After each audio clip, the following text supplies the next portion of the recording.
يا اهلا بقى قناة في قناة اقوى افلام. فيلمنا النهارده بيبدأ بمارك واللي اخيرا بيطلع اختراعه للنور بعد سنين من الشغل المتواصل، واللي هو البيبوت، وده افضل صديق مبتكر للانسان علشان الناس الوحيدة والذي منه. وبيبدأ الاختراع يتباع باعداد هايلة في جميع انحاء العالم، والاطفال يستخدموه بدل الموبايل والتابلت. كل اللي عليه انه بيعرف بياناتهم، وفي الوقت ده بيجيب لهم اصحاب يتشاركوا معاهم نفس الاهتمامات. بس الموضوع ده مش شغال مع بارني قوي، او مش شغال خالص، لان جدته مش موافقة انه يجيب العفريت ده البيت. يعني حتى لو وافقت بقى ابوه حالته الماديه مش احسن حاجه، وما يقدرش على تكاليف الروبوت. وفي طريقه للمدرسه بيشوف الولاد اللي في سنه وهم بيلعبوا بالروبوتات بتاعتهم، وبيكون منبهر بيهم جدا لدرجه انه مش بياخد باله من العربيه اللي كانت هتخبطه. فبيعتذر من الراجل وبيمشي على طول، فبيقول له بجد والله انت اسف يعني، والروبوت اللي باظ ده مين اللي هيحاسب عليه؟ انت يلا. ولما بيوصل المدرسه بيلاقي ان كل الطلاب معاهم الروبوتات بتاعتهم ما عدا هو اللي ما بيكونش عنده اي صحاب، لان الروبوتات دي بتعرفهم على بعض عن طريق بياناتهم المتشابهه اللي موجوده على السيستم. ولما بيبتدي اليوم الدراسي بيكون كمان في مكان مخصص للطلاب انها تشيل الروبوتات بتاعتهم لغايه ما يخرجوا من الحصه.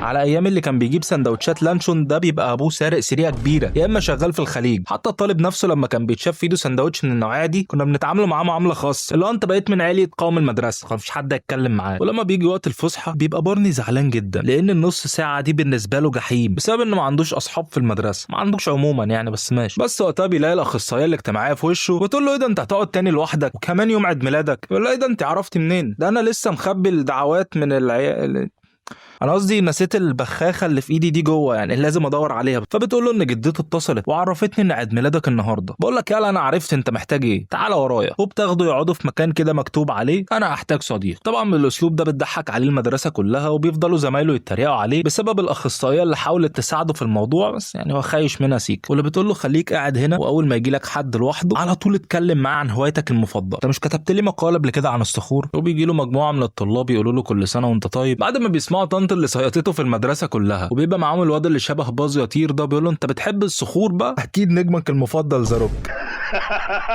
ماشي يا باشمهندس اتفضل. ولما بيرجع البيت بنشوف ابوه اللي شغال كول سنتر، والدنيا معاه مش احسن حاجه، لانه بيحاول يبيع العاب للاطفال، بس طبعا بوجود الروبوتات دي ومزاياهم الكتير الاطفال ما بيكونوش مهتمين بالالعاب البلاستيك دي. وده اللي يوضح لنا ليه عيله بارني حالتهم الماديه مش احسن حاجه. وجدته بتبدا تنادي عليه من المطبخ وتقول له يلا كل سنه وانت طيب جميل، وبتقدم له هديته واللي بتكون طاقيه معموله له مخصوص من صوف المعزه بتاعته. في ملحوظه صغيره يعني مش مهمه خالص، وهو ان بارني اصلا عنده حساسيه من الصوف. المهم بيجي الدور على هديه الاب، وبيغمض بارني عينيه بعشم قوي، وبيفضل يدعي ان ابوه يكون جاب له روبوت زي باقي اصحابه، ونقفل الفيلم على كده. ولكن لما بيفتح عينه بيلاقي قدامه مجموعه شواكيش صخور علشان هو بيحبها من زمان وكده. فبيقول له شكرا على الهديه، عليا الطلاق كده. بيقول لجدته شكرا على الطاقيه اللي عملت لي حساسيه. فجدته بتقول له لا لا لا لا الكلام ده مش صح يا عمنا، ما عندناش حد في عيلتنا عنده حساسيه. فبيقول لها ابنها طب عمي ده كان عنده ايه؟ بتقول له انت بتفتح القديم ده صح يعني قدام العيال الصغيره؟ يا عم ده كان ممسوس من عفريت شجره الكاجو. فبتقول له المهم يا بارني اصحابك هيجوا امتى؟ انا من اول النهار في المطبخ وشكلنا النهارده هنولع الدنيا. فبيبدا يفتكر كل اللي حصل في عيد ميلاده اللي فات، وان فعلا جدته ولعت الدنيا مش مجازا يعني. فبيقول لهم بصوا على الدغري كده مفيش حد جه النهارده. فجدته بتقول له ولا واحد هيجي ليه يا ابني انت جربان ولا ايه؟ فبيقول لهم تلاقيهم اصلا ما قروش الدعوات. يا جماعه والله 100 مره اقول لكم الدعوات الورق دي راحت عليها، مفيش حد بيسمع كلام دلوقتي، الكل بيبعت مسجات على الروبوتات. بس ابوه بيديله واحده دراما كده، بيقول له انا ما كنتش اتوقع ان ابني يبقى مدمن للاجهزه والروبوتات ويعيش في عالم افتراضي نسي حياته الواقعيه. واول ما بتجيله رساله بيمسك التليفون وينسى هم بيتكلموا عن ايه، وبيسيبهم وبيدخل جوه يكمل شغل. وجدته بتقول له بص يا واد انت الحاجات دي عايزه فلوس كتير، عايزنا نبيعوا المعزه بتاعتنا ولا ايه؟ يا ريت يعني عامله لي حساسيه اصلا. وفجاه الجرس بيرن وبيجري بارني بسرعه بره، وهو بيقول لابوه اكيد بتهزر معايا، هديتي الحقيقيه يا روبوت. بس يا فرحه ما تمت، لانه لما بيشيل الغلاف بيلاقي صخره كبيره، وبيطلع الواد الرخم بتاع المدرسه تقريبا ما استكفاش من البواخه اللي بوخ عليه في المدرسه، فقال ايه يعني انا اجي ارخم عليه شويه في بيته، هعمل ايه طيب؟ وبالليل بيقرروا انهم خلاص هيروحوا يجيبوا له روبوت. بس الجده بتكون مش مبسوطه من اللي بيحصل ده، وبتقول له يا عم جيب له حاجه مفيده، شنيور ولا مفك صليبه، حاجه تنفعه للزمن. فبيقول لها لا يعني هو نفسه فيه، بس يا رب يكونوا ما قفلوش، ولو امه كانت عايشه كانت جابت له الروبوت ده من زمان. فبتقول له دي كانت شمعه منوره. تقول لا لا لا لا ما ينفعش كده ركزي على الطريق بدل ما كلنا نبقوا شمع منور دلوقتي. وبعد ما بتخبط لها 2 3 ساعتها كده بتقول له بقول لك ايه ولا اجمد كده، انا والسيطره تحت الاوضاع.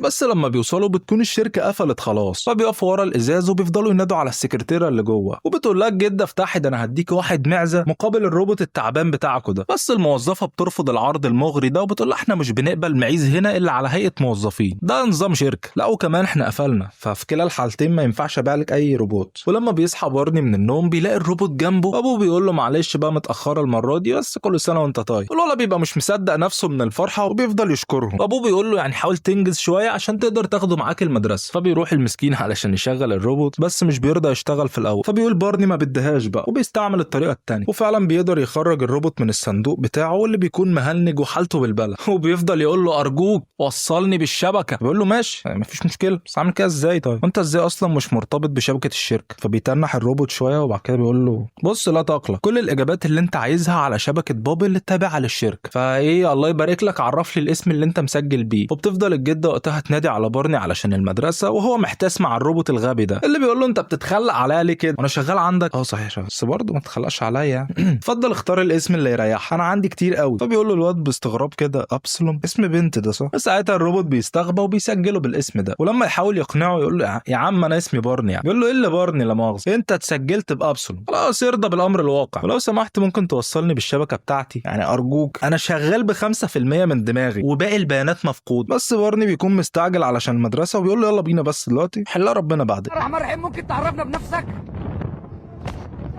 الراجل ده ولما بينزلوا الشارع بيفضل ماشي على الطريق السريع لغايه ما بتجيله عربيه نقل وبتشوطه. ولما بيجيله بيقول له انت فين تعليمات المرور بتاعتك؟ ازاي تقف قدام عربيه نقل؟ بيقول له انت تاني يا عم انا بقول لك شغال ب5% من دماغي. طب ايه فهمني طيب ايه العربيه النقل دي؟ فبيقول له مش وقتك خالص، يلا بس عشان نروح المدرسه. بيرد عليه الآلي وبيقول له المدرسه فبيرد عليه ويقول له انت عارف المدرسه يعني ايه؟ بيقول له لا. بيقول له ماشي، وبيقوم واقع على الارض. فبياخده ويرجعه البيت علشان يحطه على الشاحن، واول ما بيشتغل بيقول له هاي ابسلوم عامله ايه؟ ساعتها العفاريت بتتنطط قدام الولا وبيقول له بقول لك يلا انا اسمي بارني، انا اسمي بارني بقول لك ومذكر، انت ازاي مش عارف اسمي؟ المفروض تبقى عارف عني كل حاجه. على العموم خليك انت هنا اتعلم لك اي حاجه وبكره هبقى اخدك معايا تمام. وبيقفل عليه باب الاوضه وبعدها بيروح المدرسه. ولما بيرجع البيت بيلاقي الاوضه بقت زريبه، فبينزل بسرعه على تحت علشان يعرف الروبوت ده راح فين. بس بيلاقيه في المطبخ قاعد بيرقص مع سته ولابس الطاقيه الشيك دي فوق دماغه. ولما سته بتشوفه بتقول له تعالى ارقص معانا يا عم، ده الشيء اللي انت جايبه ده دمه شربات. فبيقول لا يعني ده مش شغال، ده بايظ، في حاجه بايظه. بس هي بتكون مش فاهمه ايه المشكله وبتقول له طب ما تجرب تفتحه وتقفله تاني. فاللي اقول لك يا عم انا اصلحه لك بنفسي، حاكم عيلتنا دي بتعرف تعمل كل حاجه في اي حاجه، بس الشنيور ده يثبت هنا وكله هيبقى تمام تقلقش. فبياخده منه وبيقول لها لا انت كده هتبوظيه اكتر، وبيخرج علشان يرجعه. بس اثناء ما هم ماشيين في الطريق بيروح الروبوت للجنينه اللي فيها شله متنمرين، وبيفضل بارني ينادي عليه بس هو بيكون قاطع ودنه ومكمل في طريقه. اول ما بيوصل لهناك بيقولوا الله الولا باربي وصل يا جدعان، ومعاه روبوت كمان سعريان ليه كده شبه فنجان القهوه. وبيفضلوا يضايقوا فيه شويه وبعدها صاحب المتنمر بيقوم ضارب الروبوت بالقلم، وعلى غير المتوقع الروبوت بيقوم رددهوله، فبيرميه بعيد وهو مستغرب وبيقول ازاي البيبوت اصلا ما بيعرفوش يعملوا كده. بس هو ما يعرفش حاجه صغيره كده وهو ان الروبوت ده مش مربوط بالسيستم اصلا وما يعرفش اي حاجه عن قوانين السلامه، فاللي يضربه هيطلع عينه. ويفضلوا على الحال ده شويه حلوين، كل لما يضربه يرد له الضربه، لو كمان بيبدا يدافع عن بارني لحد ما بيطلع يجري وراه ويقوم ماسكه من دماغه ويشده جامد على اساس ان هو بيتعرف عليه زي ما عمل في اوضه بارني كده، وبيفضل يقول له والله خلاص والله انا اسف يا جدعان حد يتصل بالحكومه. فبيروح بارني الله يكرمه ويقول له حبيبي كده غلط ما تفصلش راس عمه. المشكله ان كل اللي حصل ده بيكون متصور لايف، وبيجروا هما الاتنين من المكان، وبارني بيكون فرحان جدا انه اخيرا لقى واحد يدافع عنه ويحميه من المتنمرين وبيسميه رون. بس بسبب اللايف اللي حصل ده بتيجي الشرطه وبتاخد رون بسبب العنف اللي عمله. خد يلا انسان يلا. وبيروح معاه بارني وعيلته للشركه، وهناك بتقول لهم الموظفه ان الروبوت ده مش متسجل عندنا اصلا. فالجده بتقول لها ازاي يعني؟ ده انا دافع ال 5000 جنيه اللي حيلتي للراجل اللي هو شغال في الجراج عندكم. فبتقول لها جراج ايه وعامل مين اللي انتوا جبتوا منه الروبوت؟ انت مين؟ انتوا مين؟ وبينتهي كلامهم بانهم هياخدوا الروبوت ده على المفرمه لان هو بيشكل خطر على سلامه المستخدمين التانيين. بس بارني بيرفض ان حاجه زي دي تحصل، وبياخد روبوت تاني وبيطفيه وبيقدمه ليهم على اساس انه رون، وفعلا بيتدمر في الوقت اللي بيكون في بارني انقذ رون في اخر لحظه، وبيخبيه في شنطه العربيه وبيمثل على اهله انه زعلان. ولما بيرجعوا البيت بيقرر انه هيعلمه كل حاجه بعيدا عن السيستم الاصلي بتاعه، وبيقول له ان اسمه بارني وبيبدا يعرفه عن معلومات عامة عن نفسه وعن الحاجات اللي بيحبها والحاجات اللي بيكرهها. وفي يوم بيكونوا قاعدين على حافة منحدر، وفي وسط ما هم بيهزروا بيخبطوا خبطة خفيفة كده، فبيبدأ يتدحرج زي أنبوبة البوتاجاز ناحية بيت سافانا اللي بيوقع لها مشترك الكهرباء في حمام السباحة. وبيجي بارني يجري وراه بسرعة، وبتفضل سافانا واصحابها يصوتوا علشان بيكونوا فاكرينه عفريت، فبيقول لهم بطلوا اوفر بقى واهدوا اهدوا، وبينطوا ورا رون عشان يطلعوا من حمام السباحة ويمشي. بس سافانا بتقول له هو الروبوت بتاعك ده غريب ليه كده، ده مش راضي يقبل طلب الصداقة حتى. وبتفهم رون ان دوره الحقيقي مش انه يكون صاحبه زي ما بارني فهمه، لا هو دوره الحقيقي هو انه يدور له على اصدقاء بنفس اهتماماته ويبعت لهم طلبات صداقة، ولو ما عملتش كده يبقى مالكش لازمة خالص. وبيقعد رون يسألها طب اعمل كده ازاي، لان بارني فعلا محتاج اصدقاء، بس هو بياخده من ايده بسرعة وبيمشي، وبيقول لسافانا يا ريت تخلي الموضوع ده سر بينا. ولما بيرجع البيت علشان ينام، رون بيقول له انا ماليش لازمة علشان مش قادر اكون ليك صداقات صح، بس بارني بيقول له يا عم عادي ولا يهمك انا برضو زيك، وبكره البريك علشان بقف في الملعب لوحدي. يا عم خلاص والنبي بقى خلي الكاميرا مع حد غير. وفجأة الكهرباء بتقطع، فبيخاف بارني جدا، وساعتها رون بيستنتج انه بيخاف من الضلمة وبينور له لوحده من غير اي اوامر. وفي الشركة بيكون اندرو مش طايق نفسه لانه اكتشف ان الروبوت الغبي ده ما دخلش المفرمة، واسهم الشركة قيمتها بدأت تنزل في السوق بعد انتشار فيديوهات الروبوت ده، وبيطلب من الموظفين يحددوا مكانه على الخريطة، بس بياخد الصدمة للمرة التانية لما بيكتشف انه مش معروف له مكان على الخريطة اصلا. وبالنسبة لبارني فهو ما عندوش اي بيانات على بروفايله، ولا حتى عمره عمل تعليق واحد في حياته، حتى الفيديو بتاعه اللي انتشر كان على الحساب بتاع سافانا. ولما بيجي مارك اللي اخترع نظام الذكاء الاصطناعي ده من الاساس، بيفرح جدا ان رون لسه موجود وما اتدمرش، وبيقول لاندرو بص انا لقيت ايه، دول بيلعبوا سوا، تخيل بقى ان انا عمري ما برمجت روبوت انه يلعب مع بني ادم، بس هو ده اللي كان نفسه اصممه بالظبط، وبيكون نفسه يلاقيه. على النقيض الاخر بيكون اندرو اهم حاجه عنده ان البيزنس بتاعه يمشي ومش فارق مع اي حد، وشاف ان الروبوت ده بيشكل ليه هو وشركته خطر كبير ولازم يتخلصوا منه في اسرع وقت. ويبداوا يطلعوا دوريات علشان يدوروا على رون، وفي الوقت ده بيكون بارني رايح المدرسه وبيخبي رون في العش قبل ما يخرج. المهم ان رون بيخرج ورا منه على طول، مسمعش كلامه، وبيفضل يعمل تصرفات غريبه وهو فاكر انه كده بيفيد صاحبه وبيجمع له اصدقاء، والحقيقه انه بيفضحه على الملأ، وبيروح يطبع صور ليه وبيكتب عليها طلب صداقه وبيوزعها في كل حته في المدينه. وبعد ما بيخلص بيروح لبارني المدرسه وبيتفاجئ بوجوده هناك، وبيقول له انت لازم تمشي من هنا، بس ما حدش بيركز معاه والدنيا بتعدي عادي. ورون بيقول له خد بالك انا بقيت اشوف شغل، يعني من النهارده انا مش روبوت متخاذل. وبيكون بارني مش فاهم هو يقصد ايه، فبيعرفه انه جاب له اصدقاء معاه للمدرسه وبياخده لهناك علشان يعرفوا عليهم. بيقول له المتشرد اللي هناك ده مثلا بيحب العصائر الرخيصه، نظريات المؤامره، ومقتنع ان في حكومه كونيه واللي موجودين فيها مش بشر لا سحالي، ومقرهم السري يعني اللي هو طالما سري احنا مش عارفين، لا بيقول له ان هو تحت سويسرا، ولو عشتوا معاه في العش يعني مفيش مشكله. ابو جاكيت اصفر ده بقى حكايته حكايه، تخيل انه بيجوع زيك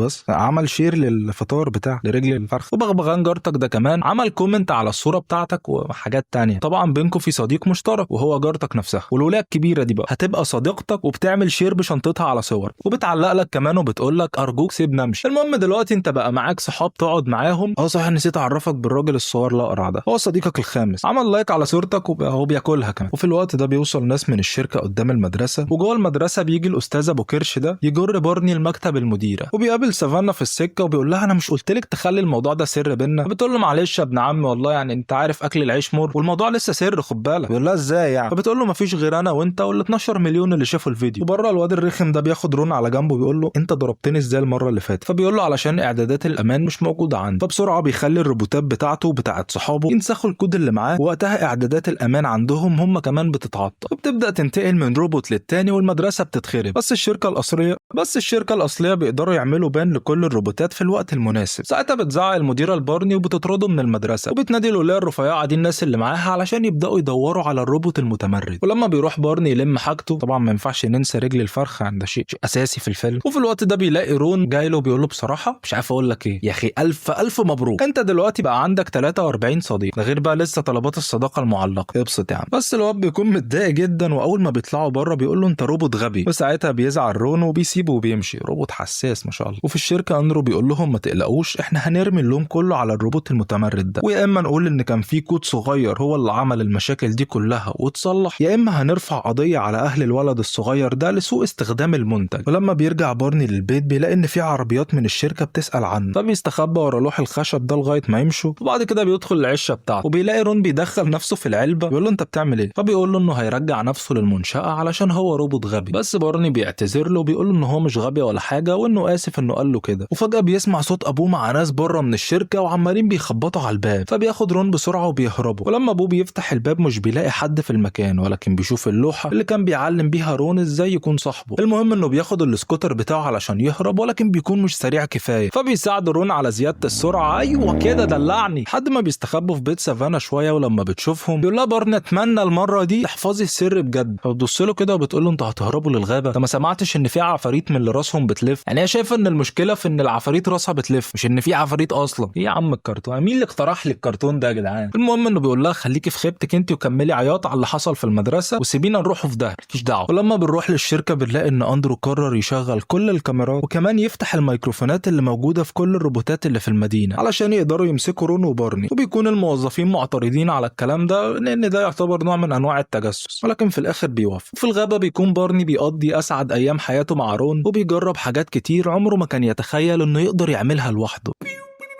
احمد محسن.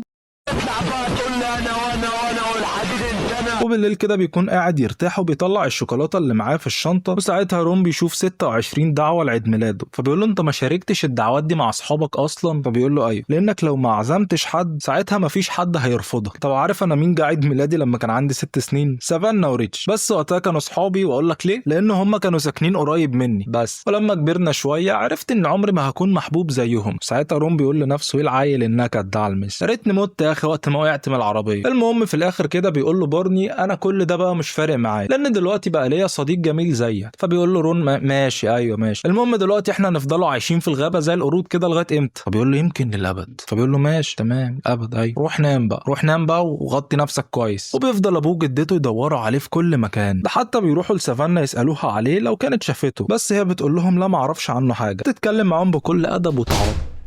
وفي العربيه بيبقى الاب قاعد زعلان بيقول له انا ببيع الالعاب دي علشان اعيشه عيشه محترمه، في الاخر يسيب البيت ويمشي. فبتحاول تطمنه وبتقول له ما تقلقش هنلاقيه، واحنا قليلين في البلد ولا ايه؟ ده عيله ماجوسكي كلها شجعان. يعني بص انا جالي صداع من كتر الشجاعه او من صوت بارني اللي عمال بيصرخ بقاله ساعه علشان شاف عنكبوت صغير، ورون بيكون واقف قدام منه برياكشن ماله لهبل ده. والصبح بتروح سافانا للمدرسه وبتقول لريتش احنا اللي دمرنا حياه بارني وهو دلوقتي هربان في الغابه، وعلى الدغري دي غلطتنا من الاول ولازم نصلحها، وعلشان بارني حظه شبه مناخيره الدنيا بتشتي على دماغه وهو بيدور على مكان يخيم فيه قبل ما شويه الشتاء والساعه دول يموتوه. بس طبعا كل حاجه بتكون مبلوله ومش بيعرفوا يولعوا نار. المهم ان هم في الاخر بيلاقوا حاجه يحرقوها ومش لازم يعني تعرف ايه الحاجه دي. وفي الوقت ده رون بتكون بطاريته 5% وهتفصل، فبيخاف بارني جدا وبيقول محدش يعرف ان هنا هنخرجوا من هنا ازاي دلوقتي. طبعا لان اندرو بيراقب كل الكاميرات بيعرف ان بارني في الغابه سبب سافانا وريتش لما اتكلموا سوا، وبيقول للموظفه اللي معاه تخترق الكاميرات اللي في الغابه، تقول له يا عم صباح الفل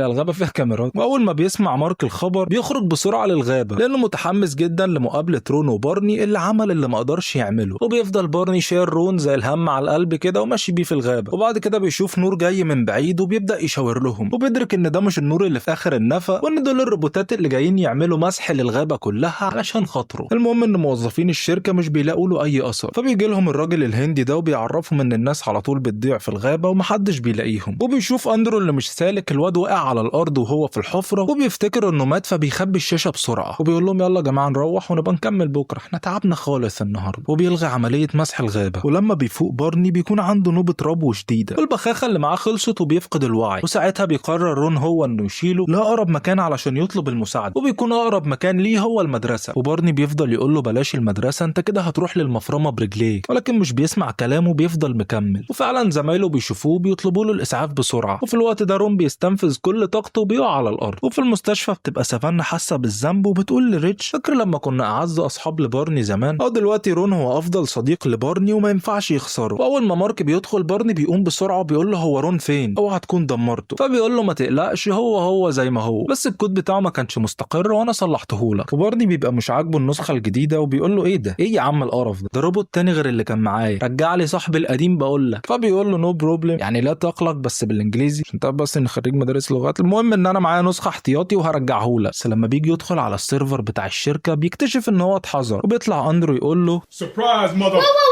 وبيعرفه ان هو بقى المدير التنفيذي الجديد للشركه، وبيقول له ان اصحاب الاسهم قرروا يرفضوه. فبيقوم بارني زي الفلحوس كده ويقول له مش النسخه على اي كلاود خلاص بسيطه نروح نجيبوها من الشركه. فبيقول له مارك ايش معايا هبل انت مستحيل انك تلاقيه، ده لانها موجوده في حصن اسمنت موجود تحت الارض ب2 كيلو، ولنفترض ان احنا رحنا هناك في 2 مليون سيرفر موجودين في المكان المكان، تقدر بقى انت تقول لي ازاي هتلاقيه؟ فبيقول له لا يا عم انا هعرف الاقيه، دخلني انت بس ومالكش دعوه. وبيبداوا في تنفيذ الخطه، وبيروح الاب باللاب بتاعه عند موظف الاستقبال وبيقول له بص لي عليه كده يا ابني عشان عمال بيطلع ريحه شياط وبيهنج من اول النهار. فبيحاول الموظف يقنعه انهم مش مركز صيانه، بس هو بيصمم انه شاري اللاب من هنا وانه لازم يصلحه له. وفي الوقت ده بتدخل الجده وهي بتزق جردل قدام منه وبتقول له انا هنضف هنا شويه لغايه ما تخلصوا بقى. علشان يخلص منه بيقول له طب بص سجل دخول حتى بس. فبيقول له يا سلام بس كده عينيا يا عم. واول ما بيحط الباسورد الشركه كلها النور فيها بيتقطع. فبيقول له شفت بقى صدقتني اهو عمل معايا بالظبط كده في البيت. وبتنجح الجده انها تعدي من بوابه الامان في الوقت اللي الكهرباء اتقطعت فيه، وطبعا بتكون محضره المعزه معاها علشان تاكل السلوك وتوقف اجهزه الليزر. وبعدين بيروح بارني ورون المتعدل مش التاني ناحيه قاعده البيانات، ومارك في الوقت ده بيظبط له الدنيا من اوضه التحكم. وبتروح الجده تعمل نفسها بتنظف علشان تغطي الازاز قبل ما اندرو يشوف بارني. ولما بيقول لها انت بتعملي ايه هنا يا حاجه؟ فبتقول له عايز ايه؟ انا بنظف. فقال لها انت ذكوري متعفن وعنصري ومش عايز الستات يشتغلوا معاك، تعالى اديني قلمين احسن بقى. بقول لها ست انا مش قصدي والله. قال بقول لك ايه خلاص كملي تنظيف. وبيفضل بارني ماشي في مركز البيانات على امل انه يلاقي رون، بس فجاه الطاقه بتفصل عن المكان بالكامل، وفي اللحظه دي الشريحه بتاعت رون بتنور، وده علشان هو كان عارف ان بارني بيخاف من الضلمه، فسيستم نفسه على كده ان النور اول ما يقطع هو ينور. فبيجري بسرعه يجيب الشريحه القديمه، وبمساعده مارك بينجح انه يرجع رون القديم، ولكنه بيشوف على الشاشات ان كل اللي يعرفهم مش مبسوطين وبيحسوا بالوحده زيه بالظبط، وبيكون عايز يساعدهم ان كل الروبوتات بتاعتهم تبقى زي رون، بس بيكتشفوا انه لو عمل كده النظام الاساسي بتاع رون هيختفي علشان هيتفكك ويتبعت كتحديث لكل الروبوتات. فمارك بيلغي العمليه كلها وبيقول لبارني ورون اجروا من هنا بسرعه قبل ما الحراس يجوا، ولكن رون بيكون عنده راي تاني، بيطلب من بارني انه يفك الكود بتاعه ويبعته لكل الروبوتات علشان هو عارف معلومه ان مهمته الاساسيه هي تكوين صداقات، ولو ما عملش كده هيبقى ملوش اهميه. فبيعيط بارني بيقول له انا موافق، يلا نغير كل الروبوتات بتاعتهم لاحسن روبوت في العالم. وبيدوس على زرار التشغيل، فبيبدا رون يتفكك ويفصل بعد كده، وبيبدا التحديث الجديد ينزل على كل شرايح الروبوتات اللي موجوده في العالم. وكل ده بيكون الحراس بره واقفين عمالين بيخبطوا على الباب، ولما بترجع الطاقه تاني الباب بيتفتح، فبيلاقوا كل حاجه طبيعيه. وبارني بيقول لهم انا مش عارف انا شكلي جيت مكان غلط ولا ايه، هو الحمام منين؟ فالحراس بيشاوروا له على مكان الحمام، فبيشكرهم وبيمشي. وبعد 3 شهور بالتحديد وفي وقت البريك بتبقى كل الروبوتات شغاله بقاعده بيانات رون، وكل واحد منهم بيكون عنده شخصيه خاصه بيه على حسب المواقف اللي اتعرض ليها صاحبه، مش مجرد روبوتات عماله بتنفذ اوامر وخلاص. مارك صاحب الاختراع من الاساس بيرجع يكون مدير للشركه بعد ما المدير القديم اتفضح لما اتعرف انه كان بيتجسس على كل البيوت اللي كان معاهم الروبوتات. بيبتدي فيلمنا النهارده بليله من ليالي فصل الشتاء، لما بتقرر الست دي انها تتخلى عن ابنها اللي لسه مولود، وبتحطه في كرتونه قدام باب ملجأ، وبعدها بتخبط على الباب وبتجري. ولما بتطلع المشرفه بتاعه الملجأ بتلاقي الطفل المسكين ده قدامها، فبيصعب عليها وبتقرر انها تربيه كانه ابنها بالظبط، مش بالظبط يعني، هو هيتربى مع باقي اطفال الملجأ لغايه ما يجيله حد ويتبناه. بتعدي الايام والشهور والسنين، ولما بيكبر لويس بيبقى مخترع قد الدنيا، قادر يحول التوستر لجهاز غريب جدا يعني هنعرفه مع الوقت. وبتيجي المشرفه علشان تطلعه للناس اللي عايزين يتبنوه، وبتطلب منه يقعد قدامهم ساكت مؤدب مبتسم ويبطل يتكلم عن الاختراعات شويه. بيقول لها ده انت تأمري وانا انفذ، يعني احنا لينا غيركم هنا، وديني بس للناس ومالكيش دعوه. واول ما بيدخل عندهم بيحسوه بالع راديو. ليه؟ لانه بيفضل يتكلم الى ما لا نهايه عن الاختراعات اللي ممكن يعملها لما يكبر، زي الرصيف المتحرك والعربيه اللي بتطير. وساعتها بيغلط استاذ هواري غلطه عمره لما بيساله عن رياضته المفضله، فبيقول له احنا ممكن نعتبر الاختراعات دي هوايه، ومش بيستنى لغايه ما يجاوب، هو بيقوم مطلع له الجهاز الغريب ده وبيقول له التحفه العبقريه اللي قدامك دي يا عم هواري بتعمل ميكس بين الزبده والمربى في السندوتش من غير ما تلحوس ايدك، وده بقى من اعظم ما وصل اليه العلم الحديث. المهم بيشغل اختراعه واللي بيمشي كويس جدا في البدايه، بس بعد شويه بيتعطل، فبيديله خبطه بايده كده من على جنب، فبيحمي الضيوف بزبده الفول السوداني، والاستاذ هواري بيورم جامد وبيكون مش قادر يتنفس لانه للاسف عنده حساسيه من الزبده. فبتديله زوجته الحقنه بسرعه، اظن ان في الحاله دي كان محتاج الجرعه يعني الراجل هيموت. وبعد ما بيمشوا لويس بيطلع يقعد على السطح وهو حاسس بالذنب، وبتحاول المشرفه تهديه وبتطلع وراه وبتقول له انا عملت لك الغداء، بس هو بيقول لها انا مش جعان. فبتقول له مش ذنبك انك ما لقيتش عيله مناسبه لغايه دلوقتي، بس قريب هتلاقي عيله تتناسب مع قدراتك العقليه. فبيقول لها 123. فبتقول له 123 ايه 123 دي؟ فبيقول لها 123 مقابله لعائلات مختلفه وكلهم محدش فيهم عايزني، ده حتى امي اتخلت عني وانا صغير. فبتقول له ما يمكن هي كمان كان نفسها تربيك بس ظروفها ما سمحتش فاضطرت انها تسيبك. وساعتها بتجيله فكره واللي بتكون بالنسبه له عبقريه، وهو انه لو شافها مره واحده على الاقل لما كان الصغير بتفضل الذكرى دي في مكان موجود جوه عقله، واللي ناقصه بس هو انه يخترع جهاز يحفز الذكرى دي على الظهور مرة تانية. فبيقول لها معاكي حق، هي الوحيدة اللي تقدر تعيش معايا، وانا من دوري اني لازم الاقيها ونرجع نعيش مع بعض تاني كأسرة سعيدة. وبيقعد الايام اللي بعد كده يخترع في الآلة، وبيصدع جوب المسكين ليل نهار، واللي بيكون الولد الصغير اللي قاعد معاه في نفس الأوضة. واثناء ما المخترع الصغير ده مشغول في الاختراع بتاعه بتجيله المشرفة وبتعرفه ان هي ظبطت له ميعاد النهارده الساعة 2 مع عيلة جديدة عايزة تتبناه، وبتقول له انه لازم ينسى الماضي ويركز على مستقبله. بس هو ساعتها بيكون مش مهتم وبيقول لها المستقبل معايا هنا، وهو بيشد الاختراع بتاعه وبيجري وهو مستعجل لانه اتأخر على مسابقة الاختراعات. وهناك بتبقى الدكتورة ست الحسن وصلت بالسلامة، وهي متوترة شوية لانها بقالها 8 ايام ما نامتش، انما غير كده فكله زي الفل يعني. وفجأة بيدخل عليهم الكابتن ده وبيقف مع المدرسين، فبيسأل الاستاذ انت بتعمل ايه هنا؟ فبيقول له انا جاي احكي، المشاريع دي لعبتي وما تقلقش. وبيجي الدور على المخترع الاول اللي بيكون عامل بركان ولكن بيكون بعافية حبتين، فبيزعله الكابتن وبيقول له مشروعك مرفوض وعقابك على تضييع وقتنا هو انك هتلف 5 مرات حوالين الملعب. فالولا يا عيني بينفذ العقاب. ودلوقتي بيكون الدور على ليزا اللي بتكون مش طايقه نفسها ولا طايقه لجنه التحكيم ولا عارفه ايه اللي جابها هنا. واختراعها بيكون عباره عن مزرعه نمله عضاد. فبيقول لها الاستاذ والله ده اختراع ممتاز، وبيسيبها ويجري قبل ما تسيب النمله عليه، مع العلم ان مزرعه النمل دي مش اختراع اصلا، بس تمام ماشي يعني. ولما بيوصل للمكان بيبقى في ولد عمال بيراقبه من بعيد، والسكريبتر بتقول عليه الواد ابو جل في شعره، بس انا من وجهه نظري حاسس انه بيستعمل كريم. يعني معلش هنتعبك معانا، يعني حاولي تعدلي الموضوع ده بعد كده. المهم لويس لما بيشوفه بيقول له ما شفتش واحد هنا ببرنيطه؟ فبيقول له لا ما شفتش. فبيقول له ساعتها انا اسمي وائل رمزي من مركز مكافحه الجرايم، والراجل الشرير ده سرق آلة زمن وانا فضلت اراقبه لحد ما وصل للزمن ده، والمعلومات اللي عندي بتقول انه بيطاردك،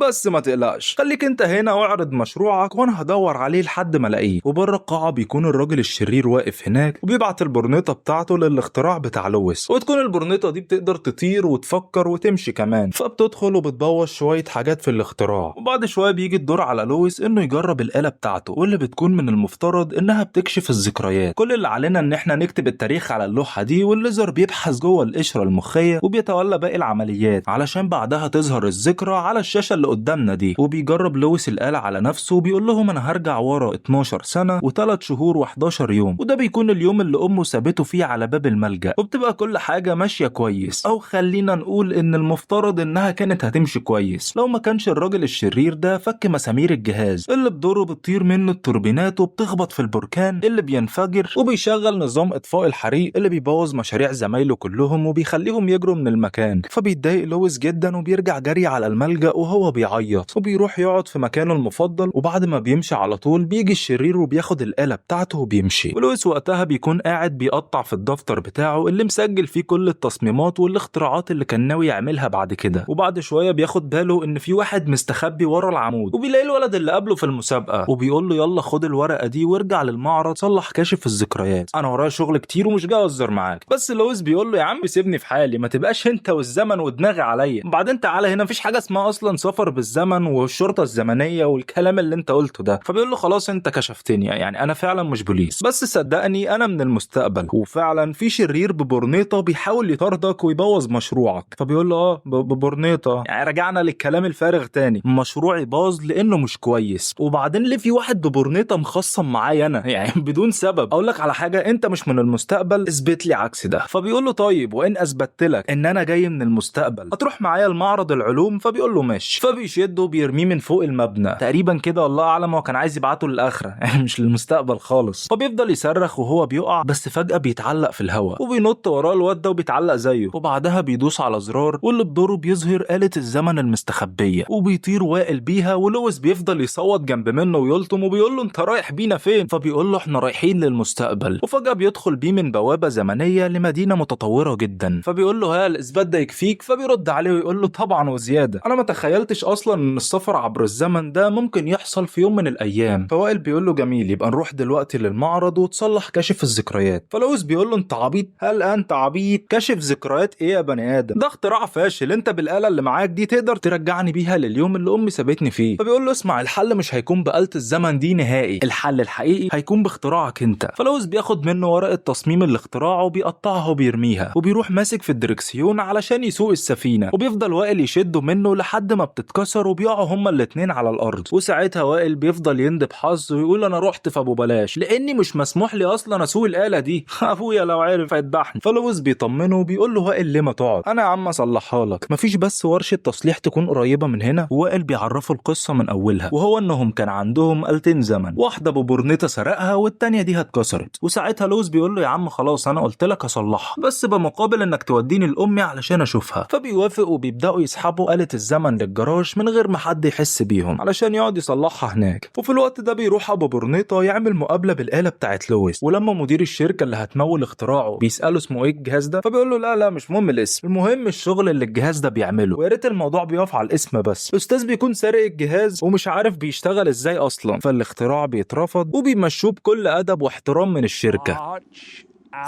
فبيقرر انه لازم يلاقي لويس علشان يعلمه الجهاز ده بيشتغل ازاي. وبنرجع تاني لوائل اللي بيكون واقف بيتكلم مع الراجل الآلي اللي عندهم، وبيقول له احنا مش هنقول للعيلة على اللي حصل تمام. فبيقول له ازاي مش هنقول لهم انك نسيت الباب مفتوح، وده اللي خلى ابو برنيطة يسرق آلة الزمن، وبعدين بقى لو تغاضينا عن موضوع آلة الزمن ده يرضيك يسرق العجلة بتاعتي. فبيعرفوا ان لويس هيصلح آلة الزمن، وساعتها هيستعيد ثقته في نفسه ويرجع يصلح كاشف الذكريات ويظبط البعد الزمني ويرجع لزمانه، وان شاء الله يعني الدنيا تمشي معانا حلاوه ومش هننكشف. قال له طب والعجله؟ قال له يا عم هجيب لك عجله من عندي. وبيروح لويس يقف تحت الناقل الهوائي، فجاه بيلاقي نفسه في الجنينه قدام باب قصر كبير، ولما بيقرب من الباب بيطلع له راس بني ادم من كل فازه، وكل واحد منهم بيقول له رن الجرس، والتاني يقول له لا رن الجرس التاني. فبيخاف وبيرجع لورا، وساعتها بيخبط في الجرس، وفجاه بيطلع له اخطبوط ضخم من ورا الباب وبيجري وراه لحد ما بيخبط في راجل عجوز، والراجل ده بيكون لابس هدومه بالمقلوب وراسم وش بالقلم على قفاه. فبيخاف منه جدا، بس الراجل بيقول له ما تخافش، اوعى تكون فاكرني لابس الهدوم بالمقلوب، ابدا ده انا راسي هي اللي مقلوبه، المهم ما شفتش طقم السنان بتاعي هنا ولا هنا. فبيقول في نفسه انا ايه اللي وقعني الوقعه السودا دي؟ فبيقول له لا يا جدو ما شفتوش، انا عايزك بس تساعدني اوصل للجراج لاني طلعت من هناك بالغلط ومش عارف ارجع تاني. فبيقول له طبعا ده انا عارف تخريمه هتوديك هناك في ثواني، وبيروح بيه كل الاماكن ما عدا الجراج. وفي الوقت ده وائل بينزل للجراج تاني علشان يدي التصميم للويس، بس مش بيلاقيه، فبيخرج يدور عليه، واخيرا بيوصلوا لباب القصر اللي وقع قدامه لويس. فبيقول له خلي بالك علشان في وحش جوه. فالجد بيقول له ما تخافش، ده مش وحش ولا حاجه، ده اشول كبير الخدم عندنا. فبيقول له يا معلم تعرفش نوصل للجراج ازاي؟ فبيشاور له الاخطبوط على مكان الجراج، وبعدين هي جت عليه ما بيدله هو كمان غلط. وبيروحوا ساعتها لفريده ام وائل، واللي بتبقى عامله حفله على الضيق كده للضفادع اللي بتغني دي. المهم بيروح لويس يسلم على فريده، وبتقول له جيت في وقتك، احنا كنا عايزين حد يكمل معانا الفرقه، ادخل اعزف معانا. وبعد شويه بيجي يقف فوق دماغه ضفدع من اللي بيغني، وساعتها بيعرف ان هو اللي اخد طقم السنان بتاع الجد، فبيعرفه. وبعد كده بيخرج بره بسرعه في وقت دخول كل افراد العيله للبيت، وبيطلع يجري، وبيقابل وائل وهو بيجري، وبيقول له هو انا مش قلت لك ما تطلعش من الجراج ده خالص؟ فبيقول له ايوه ما انا عملت كده، بس اتشفطت في الانبوبه غصب عني وما كانش عارف الطريق اللي يرجع منه. وبيقول له ده انا حتى قابلت عيلتك كلها بالصدفه وعرفت اسم امك، يلا يا ابن فريده. وبيفضل يساله عرفت مين من العيله وعرفت عنه ايه. الحمد لله ما بيكونش عارف غير حاجات بسيطه يعني، يا دوب كل حاجه بس بيكون محدش فيهم عرف ان هو جاي لهم من الماضي، وده المهم. وبنرجع دلوقتي لزمن لويس، وبنلاقي الشرير رايح له هناك علشان يخطفه من الملجأ، بس مش بيلاقي غير شريكه في الأوضة، واللي بيكون اسمه مشمش يعقوبيان، واللي بيكون أكل علقة ما اتضربهاش حرامي غسيل، وده لأنه نام في نص الملعب بسبب سهره الأيام اللي فاتت مع لويس. وبيقول له يروح يدور عليه على السطوح لأنه دايما بيحب يقعد هناك. وبيقول له الدور الباقي عليا اللي ما بقاش عندي صحاب خالص، وصاحبي الوحيد دلوقتي هو اللحم المتلج. يا وشي انا ياما. فبيرجع له ويقول له يا بختك يا اخي، تعرف كيلو اللحمه بكام النهارده؟ نصيحتي ليك انت تكبت شعورك وتخلي الحزن يتغلغل جواك، وساعتها تتحول لشرير جميل. وبعدها بيطلع يجري على السطح بس مش بيلاقيه هناك، فبتقول له البرنيطه تعالى ندوروا على اي حاجه تدلنا ليه. المهم بيفضلوا يدوروا شويه، وبيرجع لهبل للبرنيطه بعصايه كدليل، وبتقول له يا اخي الله يكسفك، ده لو في فردة شبشب شمال مكان دماغك كان زمانها اشتغلت اكتر من كده. شوف يا عم انا لقيت ايه، انا اكتشفت مكان سفينه الزمن ولقيت بقايا للحمض النووي بتاع وائل. يلا يا عم نرجع لزماننا. فبيقول لها طب والعصايه يعني بتخليني دلوقتي لو معايا خنجرين قدامي على المركبه يا عم. وفي الجراج بيكون لويس نازل تحت المركبه بس مش فاهم اي حاجه، وبيقول له وائل انا مش فاهم اي حاجه في الدواير دي، بس هو بيفضل يقول له واصل عملك دوما. فبيقول له انت قاموسك ما فيهوش غير الجمله دي وعمال تعيد وتزيد فيها. بيقول له لا في جمل تانية كتير، بس ده شعار شركه ابويا وهو واصل عملك دوما، وهو صاحب شركه ريب سوس للتكنولوجيا، وهو اللي اخترع اول آلة زمن من 5 سنين بعد محاولات كتير جدا. الحقيقه دي كتير قوي، بس عمره ما استسلم وعمل اول آلة زمن وشغلها بعد اكتر من 900 محاولة فاشلة، وقدر بعدها انه يعمل التانية، بس ابو برنيطة سرقها بسبب غبائي واني نسيت باب الجراج مفتوح. المهم ان ابويا وصل لكل اللي هو فيه ده بسبب تصديقه لجملته المشهورة وانه بيواصل عمله دوما، فبيتشجع لويس وبياخد التصميم منه وبيحاول يفهم المركبة دي معمولة ازاي، وبعد شوية محاولات كتير بيقول له انا خلاص صلحتها، وبيركبوا هما الاتنين علشان يجربوها، بس تحسها اتحولت من آلة زمن لأتوبيس نقل عام شكمانه بايظ وما بتقدرش تطلع من مكانها، وبعدها بتفرقع وبتقع بيهم، وساعتها بيتضايق لويس جدا، بس وائل بيقول له طب مش مشكلة، واصل عملك دوما وهتنجح. بس في الوقت ده بتنادي عليهم فريدة علشان يتغدوا، وبتقول لهم لو ما طلعتوش في خلال 5 دقايق انزل اجيبكم بنفسي. وفي الجنينة بيكون ابو طاقية وصل عندهم وبيراقبهم من خلال كاميرا مراقبة صغيرة على شكل طاقية اصغر من الاصلية، وبيعرف ان الولد موجود معاهم في البيت، بس الفكرة هيقدروا يستدرجوه لحد عندهم ازاي. طبعا زي ما عرفنا من اول الفيلم ان الراجل ده غبي، افكاره كلها غبية وما يسواش اي حاجة بدون الطاقية اللي معاه دي، والمرة دي البرنيطة هي اللي بتفكر بنفسها وبتروح ترن الجرس، ولما اشول بيفتح الباب مش بيلاقي حد لانها بتكون اتسحبت ودخلت من فوق، وفي البيت بتكون العيلة كلها متجمعة على الاكل، بس بيبقى واضح ان لويس قاعد حزين، وبيبقى الآلي قاعد معاهم، فبيقول لوائل معلش عايزك في كلمة، وبينزلوا تحت الترابيزة وبيقول له الولد لسه هنا ليه؟ انت نسيت كلامي؟ فبيعرفوا ان الموضوع ده مؤقت علشان الولد ثقته في نفسه اتهزت شوية، فالآلي بيقول له طب تحب اقول له كلمتين اغديه احميه المهم نخلص بسرعة، فبيقول له لا مش محتاجين مساعدة. وبعد شوية بيجي وقت التحلية واللي بيبقى سندوتشات زبدة بالمربى. بعد ما بيوزع الآلي العيش عليهم بياخد باله لويس ان الجهاز ده شبه الجهاز اللي اخترعه لما كان في الملجأ، وبيحاول الآلي يوزع المربى بس الجهاز بيتعطل، وساعتها وائل بيقول لهم صديقي ده مخترع ويقدر يصلحه. وبره بيكون ابو برنيطة عمال بيلف في الجنينة بالكاميرا لحد ما بيشوف كافيه للضفادع جوه شجرة، وبياخد باله منهم انهم بيتكلموا ولابسين بدل وحاجة يعني اخر نزاهة، وبيفضل يتفرج عليهم شوية. بعد كده بيحط الطاقية دي على راس ضفدع صغير قريب من الشباك، وبكده بيكون تحت سيطرته، وبيفضل يكرر اي حاجة يقولها له. وفي الوقت ده لويس بيصلح في الجهاز، فبتجيله فريدة وتقول له ايه الاخبار، فبيقول لها كله تحت السيطرة لا تقلق، وبيبقى الضفدع واقف وراه وبيقول له ببرنيطة ايوه هو ده المخترع، اقبض عليه واربطه وهاته. بس الضفدع بيكون مش مستوعب الاوامر دي لانها اكبر من استطاعته، فالضفدع بيقول له حلو اعتقد ان انت ما فكرتش كويس في الخطة دي، او يعني خلينا نقول ما فكرتش خالص، مفيش حد اعقل منك هنا يتحكم فيا. طيب وبنرجع للويس واللي بيكون خلص تصليح الآلة، وبيقول لهم ده انتوا هتاكلوا زبدة ومربى لغاية ما تقولها بس، واول ما بيشغلها الآلة بتعلق وبتنفجر وبتغرق العيلة كلها زبدة ومربى، وبيفضل لويس يعتذر لهم ويقول لهم انا اسف جدا، وهم بيبقوا مبسوطين ويقولوا له برافو عليك، ده انت فشلت فشل تحفة، ده انت فشلك فشل جميل، يا انت فشل مدهش، فشل لا يقاوم، وما تقلقش انت لو ما فشلتش دلوقتي مش هتعرف تصلحها بعد كده، وزي ما احنا دايما بنقول واصل عملك دوما. وبعد كده بتقول فريدة احنا دلوقتي هنحيي لويس على فشله، وبتتمنى له ان ده يكون دافع ليه انه يحقق نجاح في المستقبل، وبيفرح بالتشجيع وبيقول لهم انتوا لطاف جدا، وانا لو كان عندي عيلة كنت اتمنى انهم يكونوا زيكم. فالجد بيطلع لهم في وسط الحوار كده بيقول لهم لو المفتش كرومبو قال معرفش تفتكروا كان هيكتشف امريكا الجنوبية؟ لا طبعا،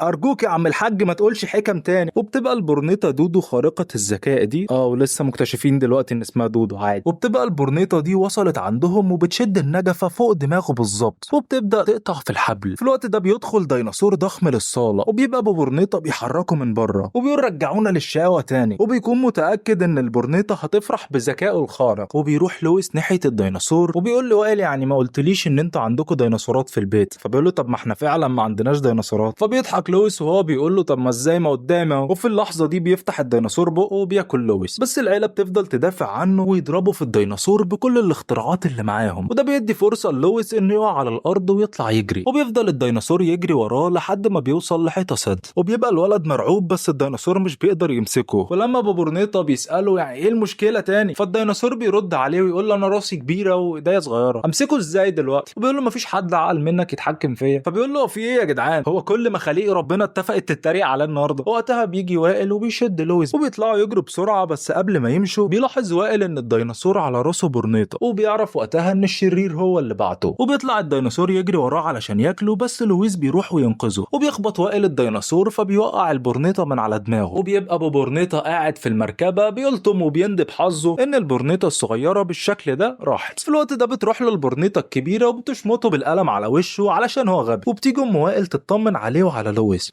وساعتها لويس بيتحمس وهو بيقول لها ما شفتناش بقى واحنا بنهزم الديناصور سوري يا ماما. وبعدين بياخد باله انه قال لها كده، فبيقول لها انا اسف ما كانش قصدي. بس فريدة بتكون طيبة جدا وبتقول له ولا يهمك، انت كده كده زي ابني وانا مبسوطة انكم بخير. وبيجي مفسد اللحظات السعيدة بيقول لوائل جميل بقى خرجه من هنا قبل ما يحصل له اي حاجة تأذيه. فبيقول له كفاية رخامة بقى، ما كل حاجة تحت السيطرة ايه. وبعدها بيقول لعيلته انتوا عملتوا مجهود كبير قوي النهارده، ايه رأيكم تروحوا تناموا وانا هروح اوصل لويس. بس الام بتقول له انتوا مش لازم تمشي، انت ولد جميل يا لويس وكلنا هنا بنحبوه، ايه رأيك تبقى واحد مننا، ما اظنش انك هتلاقي عيلة احسن مننا ليك. فبيبتسم الولد بفرحة وبيقول لهم انتوا عايزين تتبنوني بجد. وساعتها القلي بيشاور لوائل بمعنى ان خلاص يعني كلنا هنموت يا محسن. وبيبقى الولد مش عارف يعمل ايه، فبيشيل الكاب من على دماغ لويس، فبتتخض العيلة كلها. فلويس بيقول لهم طب الحقيقة كلها بانت اهي، انا من الماضي. فبتقول فريدة بزعل ايه اللي انت عملته ده يا وائل، وازاي تجيبه لحد هنا. فلويس بيقول لها معلش ما تزعليش منه، بس هي بتقول له بص انا اسفة جدا ليك، بس انت لازم تمشي من هنا دلوقتي، انت لازم ترجع لزمانك ووقتك. وقتها بيعترف وائل بكل حاجة وبيقول لهم ان آلة الزمن الاولى اتعطلت والتانية اتسرقت، وده اللي بيفسر وجود ديناصور في المكان دلوقتي. فبتقول له طيب هو لازم باباك يعرف. وساعتها لويس بيقول له طب لو لازم امشي ينفع بعد ما آلة الزمن تتصلح ترجعني اشوف مامتي زي ما وعدتني. فبيقول وائل لامه بسرعة انا كنت بقول له كده وخلاص. وبعدها بيدرك اللي قاله فبيمسك بقه وبيقول له لويس يعني انت كنت بتضحك عليا، تصدق انا كنت مغفل فعلا لما افتكرتك صاحبي. وبيطلع يجري بسرعة لحد ما بيوصل تحت الشجرة كده وبيقعد يعيط. وبعد شوية بيظهر له ابو برنيطة وبيقول له لويس انت عايز مني ايه. فبيرد عليه وبيقول له انا مش عايز منك حاجة غير انك تصلح آلة الذكريات دي وتعلمني ازاي بتشتغل، وساعتها انا يا سيدي هوفي بوعدك وهرجعك تشوف امك. وبيبقى وقتها وائل عمال بيدور عليه ويقول له بصوت عالي اطلع بس انا هشرح لك اللي حصل، انا عارف انك مستخبي هنا. بيبقى وقتها الراجل الشرير مادد ايده لويس في الوقت اللي بيوصل فيه وائل عندهم، وبيبص له بتحدي وبيركب مع ابو برنيطة. ولما بيوصلوا عند الآلة بيقول له انت مهتم ليه بحتة الحديد المصدية دي. فبيقول له يا سيدي دي مشكلتي انا، انت بس عليك تعرفني هي بتشتغل ازاي. فبيعرفه بتشتغل ازاي وبيطلب منه يوفي بوعده معاه، وبيقول له ايوه طبعا مال، وبيربطه بالحبل. فالولد بيقول له انت مش وعدتني انك هتوديني. فبيقول له انا وعدتك بس من غير حلفان. فبيقول له لا يا شيخ ما عرفتكش انا كده، وانت ازاي لغايه دلوقتي مش فاهم يا مخترع يا عظيم يا بتاع وصل عملك دوما. فبيقول له بس ده مش انا، ده ابو وائل. وبعد شويه صغيرين بيفهم قصده وبيقول له يعني انا ابو وائل في المستقبل. فبيقول له الله ينور عليك، انت كبرت وبقيت صاحب الاملاك دي كلها وانا عايز اتلف املك وانت بنفسك عرفتني الطريقه. بس لويس بيقول له طب يا عم نفترض ان انا ابو وائل، انت مين او ايه دخلك بالموضوع. فبيشغل له النور وبيتفاجئ انه في اوضه نومه. فبيقول له لا قصدك اوضه نومنا، انا مش يعقوبيان. والحكايه كلها ابتدت بطفل صغير كان نفسه يكسب دوري المدارس بس فريقه بيخسر بسبب نقطه واحده وهو السبب فيها، وساعتها الفريق كله بيضربني. وبتعدي الايام ومحدش بيبقى عايز يتبناني، وبعدها بشويه بيتقفل الملجأ وما بيبقاش في اي حد غيري انا. وساعتها بس عرفت ان دي ما كانتش غلطتي، دي كانت غلطتك انت اللي سهرتني في الشغل معاك على جهازك التافه ده طول الليل، ولو كنت سبتني انام ساعتها كنت مسكت الكوره وما كانش كل ده حصل. فقررت اعمل خطه علشان انتقم منك. وفي الوقت اللي كنت هدمر فيه شركه ريب سوس للتكنولوجيا قابلتها ورحت الوكر السري معاها، وهناك حكيت لي قصه خداعك ليها وانها هي كمان عايزه تنتقم منك، ودبرنا خطه ندمرك بيها مع بعض. ورحنا سرقنا آلة الزمن، وانا دلوقتي هقدم آلة الزمن للشركه على اساس انها اختراعي. وبيبقى وائل والآلي مستخبيين، فبيزق لويس الآلة بجسمه ناحيتهم وبيجروا كلهم مع بعض. ودي ما بتكونش النهايه لان مش بيروح وراهم بالسفينه وبياخد منهم الآلة. فبيقول وائل للويس انا والله يا عم كنت غلطان لما سبت الباب مفتوح، بس انت حاليا لازم تصلح آلة الزمن قبل ما الدنيا كلها تبوظ. ولويس بيبقى خايف وبيقول له ايوه انا عملتها بس في المستقبل مش دلوقتي. فبيقول له يا عم انت لو ما صلحتهاش دلوقتي مش هيبقى في مستقبل. وفي اللحظه دي بيبدا يختفي وائل من قدامه وبتبدا كل حاجه من حواليه تتغير بس للأسوأ، وبتبدا العيله تطرده لانهم بيبقوا ناس تانيين. وبيروح يستخبى في آلة الزمن البايظه وهم عمالين يزقوا فيه، وخلاص بيكون هيقع من فوق التل وبيبدا يصلح فيها بسرعه. والغريب انها بتشتغل من غير اي مشاكل، وبينجح انه يطلع بيها ويروح لمقر الشركه اللي فيها مشمش. وبيعرفوا وقتها ان البرنيطه كانت بتخدعه لحد ما توصل لغرضها بعد كده، وبيعرفوا انها هتخلص عليه وهتستعبد الجنس البشري بالكامل. وساعتها بتبدا البرنيطه تهاجمه، فبيقول لها انا مش هخترعك في المستقبل، فبتتبخر في ثانيه. وبعدها بيقول لويس لمشمش تعالى معايا انا عايز اوريك حاجه. واول ما البرنيطه بتتدمر ترجع المدينه جميله تاني وبيرجع وائل للمكان، فبيجري بسرعه على مشمش وبيضربه وبيقول له انا مسكته لحد ما تطلب البوليس. فبيقول له لا يا عم سيبه ده صاحبي، وبياخده بعيد شويه علشان يفهموا الموضوع. ولما بيلفوا يبصوا عليه تاني بيلاقوه مش موجود لانه بيكون استخبى. وبيرجع لويس للعيله وبيفضلوا كلهم يطمنوا عليه، وبتيجي نسخته الكبيره وهو بيزعق وبيقول آلتين الزمن بتوعي مختفيين، هما راحوا فين؟ وبيتفاجئ لما بيشوف نفسه وهو صغير وبياخده للمعمل بتاعه يوريه كل الاختراعات، وبيكون محتفظ بأول آلة زمن اخترعها في حياته، وبيقول له الاختراع ده اللي بدأنا بيه وكل اللي انت شايفه ده جه بعد منه، بس المهم انك تركز وتعرف انت عايز تعمل ايه. وبتبقى العيلة كلها واقفة وبيقف لويس يودعهم كتير، هو اللي بيقول له يا عم اخلص، ده هي كلها كام سنة وهتعيش معاهم طول حياتك، وبيوديه المكان ضلمه. فبيقول له لويس لحظة، انت المفروض توديني المعرض العلوم. فبيقول له انا عارف بس انا وعدتك ان انا هوريك مامتك. وبينزل لويس من المركبة وبيروح يقف ورا امه علشان يشوفها، بس بيغير رأيه في اخر لحظة وبيرجع قبل ما يشوفها، وبياخده وائل لمعرض العلوم. وهناك بيقول له انت ليه غيرت رأيك؟ فبيقول له لان انا بقى عندي عيلة خلاص. بعد ما بيوديه للمعرض بيروح بسرعة المشمش يصحيه وهو في نص الملعب، فبيصحى وبيمسك الكورة وبيكسب الفريق. وبعد كده بيدخل للمعرض وبيطلب حد يتطوع للتجربة، فبتقول له دكتورة العلوم انا ما عنديش مشكلة يا عم، فبتوشوشه بتاريخ في ودنه وبتظهر الشاشة يوم فرحها، وبنعرف ان مدرسة العلوم كانت متجوزة الراجل اللي توهه طول الفيلم، وبينجح مشمش في انه يلاقي عيلة تتبناه. وبعدها دكتورة العلوم بتتبنى لويس وبيروح معاهم للبيت الجديد، ومن هنا بتبدأ رحلة اختراعاته العظيمة في حياته الجديدة. فيلمنا النهاردة بيبدأ بالآلي وولي، واللي بيكون قاعد مشغل زياد زازا ومروق على نفسه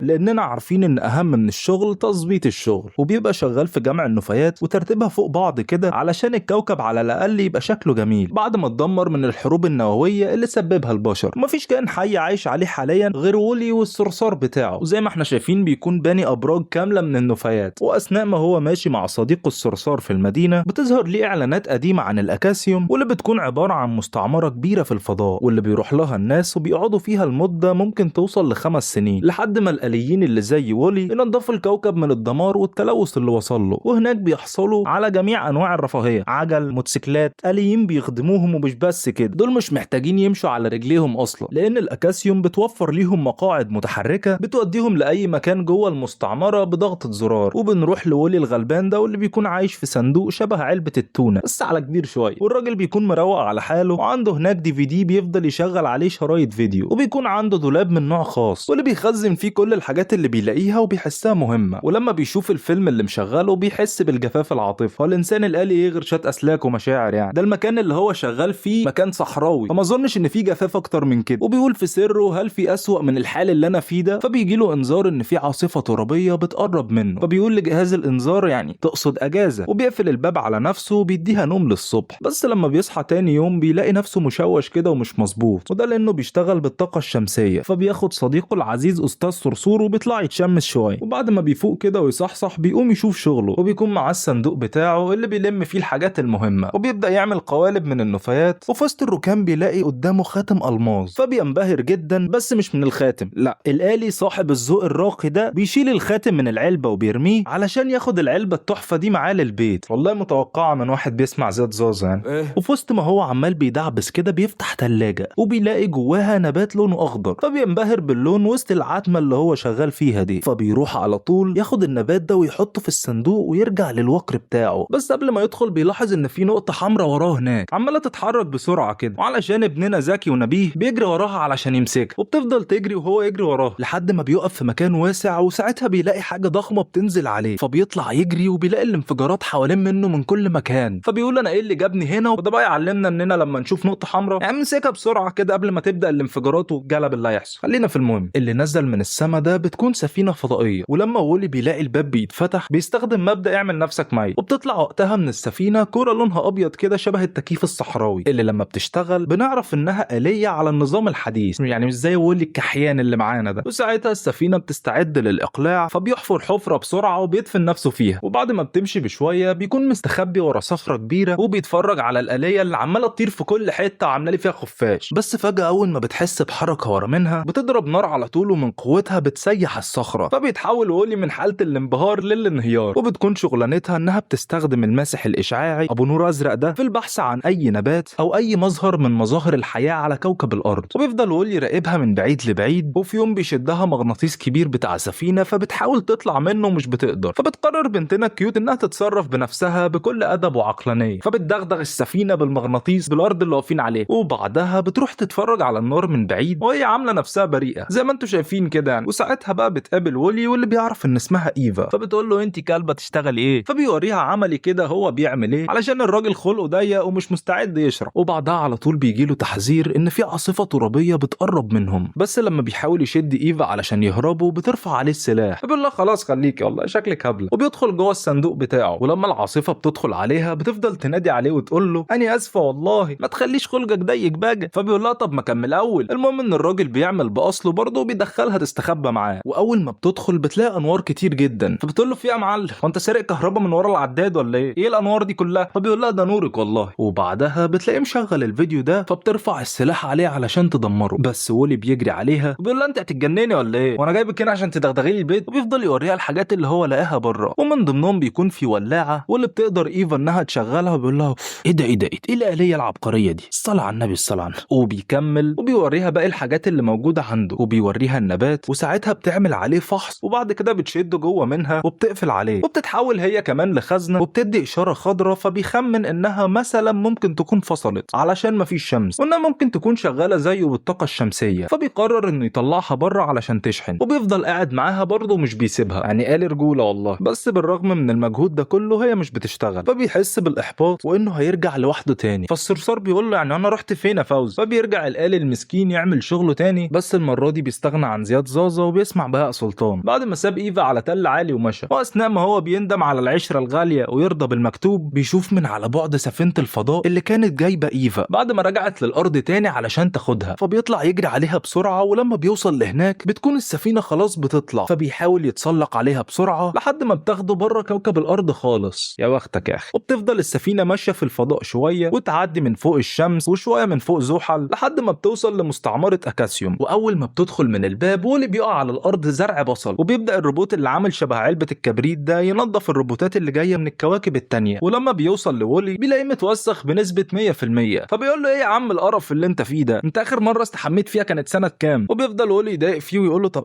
بص نظف دي ودي كمان ولا على وش بالمره. وبيجي بعد كده روبوت تاني يمسح المحتويات اللي على كل الروبوتات اللي موجوده. ولما بيوصل عند ايفا بتبدا المنظمه كلها تنور باللون الاخضر، وبياخدوها بسرعه وبيجروا بيها، وبيروح وولي وراهم، وخير الله ما جعله خير بيلاقي نفسه في صاله كبيره مليانه ناس لابسين احمر في احمر، بس الغريب شويه ان محدش فيهم ماشي على رجليه، كلهم بيستخدموا الكراسي الطايره دي، وطبعا قله الحركه اللي هم فيها يعني بتخليهم شبه شويله الرز، حتى لما واحد منهم وقع على الارض ما بيكونش عارف يقف ازاي، وبتيجي الروبوتات تقومه، وبيفضل وولي يكافح علشان يوصل لايفا، واللي بتكون قاعده جنبها الولايه الرغايه دي، فبيقول لها وولي يا ست عديني، وبطلي رغي شويه. بعدها بياخدها ويروح بيها للاسانسير، ومن الاسانسير للدور الاخير عند غرفه الكابتن، واللي بيكون نايم وحالته من حاله باقي البشر، وبيفضل الروبوت ابو رجل مسلوخه ده يعني يفحص في ايفا، وبعدها بينزل للكابتن وبيعرفه انه مطلوب في غرفه القياده. وفي اوضه الكابتن بيكون موجود صور القاده كلهم، واللي بيكون شكلهم في الاول طبيعي، بس مع الوقت والراحه الزياده وزنهم بيفضل يزيد من جيل للتاني، وبتيجي شويه روبوتات كده لزوم النظافه يعني علشان يغسلوا اسنان الكابتن اللي بيكون مكسل يرفع ايده علشان يغسلها لنفسه. وبعد ما بيخلصوا بياخدوا الكرسي زي السطل كده لغايه غرفه القياده، وهناك بيسقف بايده علشان كل الانوار تشتغل. لا تصدق شغل القائد ده متعب بجد، الله يكون في عونك يا عم. ولما بيروح له الروبوت اللي بنعرف ان اسمه اوتو، اللي انا فعلا مش طايقه من اول الفيلم والله، المهم بيبقى عايز يتكلم معاه، فبيقول له اركن على جنب انت دلوقتي اشرب قهوتي واخلص شغلي. بعد شويه بيروح له تاني، بس لما بيلاقي الساعه 12 بيقول له يا عم حرام عليك ما صحتنيش ليه في التحيه الصباحيه دي، الحاجه الوحيده اللي بعملها هنا. فبيروح يغير الوقت علشان يخليه الصبح بدري تاني، وبيقول التحيه الصباحيه بتاعته، وبيوقف كل حاجه الناس بتعملها علشان ينتبهوا لصورته اللي ظاهره على الشاشه فوق دماغهم، وبيقول لهم صباح الجمال والكريستال، اهلا بيكم في اليوم 255642 على متن الاكاسيوم، والنهارده درجه الحراره 22، يعني ولا كانكم بتصيفوا في الجونه. والجهاز ظاهر لي ان النهارده العيد السنوي ال700 لرحله ال5 سنين دي، عشان كده اصرف لكم النهارده كيكه مجانيه مع الغداء. وفجاه بيلاقي زرار بينور قدامه، فبيقطع البث وبيقول له اوتو ايه الزرار اللي لونه اخضر ده، والله انا اول مره اشوفه. فبيعرفوا ان المجس لقى عينه ايجابيه اخيرا في كوكب الارض، فبيروح يشغل ايفا اللي بيفرح وولي جدا انها اشتغلت، وبيبقى الكابتن مستغرب جدا لان عمر ما روبوت راجع بعينه ايجابيه ابدا، وبالتالي هو ما بيكونش عارف هيعمل ايه في الموقف ده، فبيروح ناحيه الزرار اللي كان عمال بينور ده ويدوس عليه، وساعتها بيشتغل فيديو للراجل ابو بدله ده، وبيقول له يا مرحبا يا مرحبا، لو انت دلوقتي بتشوف الفيديو يبقى ده معناه ان كاشف النباتات رجع بعينه ايجابيه، وان خلاص الارض تعافت من الدمار وقدرت انها تطلع نباتات من جديد. بيبقى حاليا وقت الرجوع للوطن، وتقدر تبدا العمليه من دلوقتي، كل اللي عليك انك تتبع دليل التعليمات وتحط النبته في مكانها المطلوب، وساعتها هيرجع الاكاسيوم تلقائيا للارض. بس هو في مشكله صغيره بس، وهو ان اكيد كل الركاب اللي معاك هيكونوا عندهم شويه هشاشه في العظام على يعني كروشهم اللي اكيد هتكون دلدلت مع قعدتهم على الكراسي اللي اكيد برضه خلت في خدهم كده. فبيقول له خلاص يا عمنا والله فهمت قصدك. المهم يعني ان الموضوع هيكون بسيط، وحله هو كام لفه في التراك بتاع السفينه والكل هيبقى تمام. فبيستغرب الكابتن وبيقول له ايه ده، هو احنا عندنا تراك؟ هو ايه التراك ده اصلا؟ وبعد ما بيخلص الفيديو بيبص على الكتاب اللي في ايده، ولما بيقرا اللي عليه بيلاقي مكتوب عليه دليل راشد. يعني اي حد غير راشد الكتاب مش هيدخله عشان نبقى عارفين يعني، بس مش هنحكم عليه ونقول ان هو مش بيعرف يقرا وانها دليل الارشاد عادي. المهم بقى انها بتكبر في دماغه وبيفضل يقول للكتاب افتح يا راشد افتح يا راشد انا عارف انك جوه. فبيحس اوتو انه معتوه وبيقول له يا ريس الكتاب بيتفتح كده. ولما بيشوف الكتاب مفتوح بيقول لا لا لا ايه ده ايه ده اعمل ايه بقى. وبتبقى ايفا واقفه بتتفرج من بعيد وفجاه بتلاقي وولي جنبها، فبتزقه وتخبيه بسرعه وبتقول له مش لازم اوتو يعرف انك هنا خالص. وبنرجع بعدها للكابتن اللي اخيرا ربنا فتحها عليه وعرف يقرا اول خطوه المفروض يعملها، واول ما بيقراها بصوت عالي بتستجيب السفينه تلقائيا وبتبدا عمليه تاكيد الاكتساب بعد ما بتنور كل اللمبات الخضراء المبالغ فيها دي. وبتنزل الاله اللي شبه حله الشاورما دي علشان تاخد النبته، بس المفاجاه انه لما بيفتح خزنه الروبوت بيلاقيها فاضيه. فبتقول ايفا يعني ايه الكثفه دي، قاعد فين النبته؟ اكيد حرامي الغسيل اللي هناك ده هو اللي سرقها. وبتروح تمسك وولي من قفاه وبتقول له طلع النبته لو خلى عندك دم. بس بعد ما بتتاكد انها مش معاه بتجري تدور عليها في مكان تاني. واوتو راس الغراب ده بيقول للكابتن ان كده مفيش وجود للعينه ومش هنقدر نرجع للارض. فبيزقطط الكابتن من الفرحه وبيقول له احسن برضه، اكيد انذار كاذب، واكيد كمان ان المجس ده بايظ، خدها يا ولد لمركز الصيانه علشان يكشفوا عليها ويطلعوا لنا تشخيص. بس قبل ما يخلص الجمله بيلاقي وولي واقف قدامه فبيصرخ فيه ويقول له انت طلعت منين. فبيروح وولي بكل طيبه ويقوم مسلم عليه ويعرفه بنفسه، وبيكون في تراب مطرح ايده. فالكابتن بيقول له في ايه يا عم انا كل شخص ليه دي، وبيروح ناحيه الكمبيوتر علشان يحلل عينه التراب دي. وبعد شويه رغي كتير كده بتقول له ان العينه دي تسمى تربه او تراب او ارض. فبيقول لها ارض، عرفي الارض كده مبدئيا. فالكمبيوتر بيظهر له صور كتير جدا ان الارض دي هي سطح العالم المقابل للسماء او البحر، وبيكون منبهر جدا. وبعدين بيطلب منها تعرف يعني ايه البحر. ونسيب الكابتن المنبهر ده شويه ونروح لروبوت التنظيف اللي يعني دايخ في السفينه كلها علشان ينظف كل الاماكن اللي وولي ماشى فيها. ولما بيوصل وولي مع ايفا لقسم الفحص بيلاقي ان اول ما الجهاز الاحمر ده بيلمسها بتفصل خالص، فبيخاف وبيطلع يجري من المكان. وقتها بيلاقي نفسه في قسم التنظيف وبيقولوا ايه القرف ده انت لازم تستحمى. وبيدخلوه كابينه ازاز كده علشان يقوموا معاه باللازم، وقدامه على طول بتبقى ايفا في اوضه الصيانه، بس بيكون في ازاز فاصل ما بينهم. فبيتخيل وقتها ان هم بيقطعوا ايفا الاجزاء، وساعتها مش بيستحمل الوضع ده فبيكسر الازاز اللي قدامه علشان ينقذها بسرعه. المهم بيجري عليها بسرعه وبيروح يشدها من ايديها، وده بيخلي في قذيفه تطلع منها غصب عنها وبتدمر الدنيا اللي وراه. فبتقول له ايفا هل انت عبيط، ايه اللي انت بتهببه ده. وفي الوقت ده بيدخل عليهم عدد كبير من الروبوتات علشان ياخدوا وولي ويرموه بره، بس ايفا بتحب ترد له حركه الجدعانه اللي عملها معاها لان محدش احسن من حد يعني، وبتروح علشان تدافع عنه. وساعتها بتتاخد صوره ليها على اساس ان هي روبوت متمرد. ولما بتشوف ان الموضوع كبر بتاخد وولي وبتطلع تجري بيه لحد ما بتختفي من قدامهم. وبعدها بتروح تركب الاسانسير وهناك بتلاقي صورتها ظاهره على الشاشه وبتضرب عليها طلقه وبتدغدغها. وساعتها وولي يا عيني بيكشف جلده من الخوف. بعد شويه بتوصل بيه للمكوك الفضائي وبتقول له عم اتكل على الله. وولي ما بيكونش عنده مانع الحقيقه وبيدخل عادي، بس لما بيلاقيها مش هترجع معاه بيخرج بسرعه وبيعمل نفسه ميت بس بره. فبتقول له بقول لك ايه ما تزهقنيش يا عم اتكل على الله من هنا. في الوقت ده بيسمعوا صوت داخل عليهم المكان فبيروحوا يستخبوا بسرعه وبيفضلوا يراقبوا الروبوت الصغير ده لحد ما بيدخل المكوك. وهنا بنلاحظ ان النبته اللي ايفا لقيتها ناويين يبعتوها للارض تاني. ولما بيخرج الروبوت علشان يحرك المكوك بيفتكر وولي انه ماشى خلاص، فبيدخل بسرعه علشان ياخد النبته ويديها لايفا كنوع من انواع الجنتاله يعني. بس قليل البخت ده عيني بتاخده السفينه وبتمشي من الاكاسيوم خالص. فبتجري ايفا وبتطلع نفسها من السفينه بسرعه هي كمان علشان تلحقه، بس الفنان بيفضل يدوس على كل الازرار اللي موجوده قدامه فبيشغل نظام التدمير الذاتي بالغلط وبتنفجر السفينه. وبتبقى ايفا لسه هتعيط عليه فبتلاقيه مستخدم علبه تلج الافراح دي علشان تدفعه لبعيد عن السفينه. فبتقول له يا عم انت ما متش ليه، انا كنت لسه عيط عليك دلوقتي. فبيقول لها علشان انا جبت لك النبته اللي شبه السبانخ ده. وساعتها بتزقطط ايفا وبتقول له ده انت الحب والكنتالوب. وفي الوقت ده بنرجع للكابتن تاني اللي بيكون لسه بيسال الكمبيوتر عن كوكب الارض. ولما بيشوف اوتو بيقول له يا عم الحق دي الارض دي طلعت مسحوره. بيني وبينك انا سمعت ان في حاجه اسمها بذور بيحطوها في الارض وبيسقوها ميه فبتطلع لهم بيتزا. بتدخل عليه ايفا بالنبته فبيجري عليها وهو بيقول لها لقيتيها ازاي، احنا كده ممكن نرجع للارض تاني، وريني كده التسجيل اللي معاك لما رحت هناك ولا لا انا هشوفه بنفسي. وبيجري بسرعه يشغل التسجيل. وبيجري هنا معناها انه مش بيجري على رجليه، لا هو بيتحرك بالكرسي عادي لكن بسرعه يعني. المهم لما بيشغل التسجيل بيلاقي الرماد مالي الدنيا والارض لسه كلها دمار. فبيقول لها لا ايه ده مش دي الارض،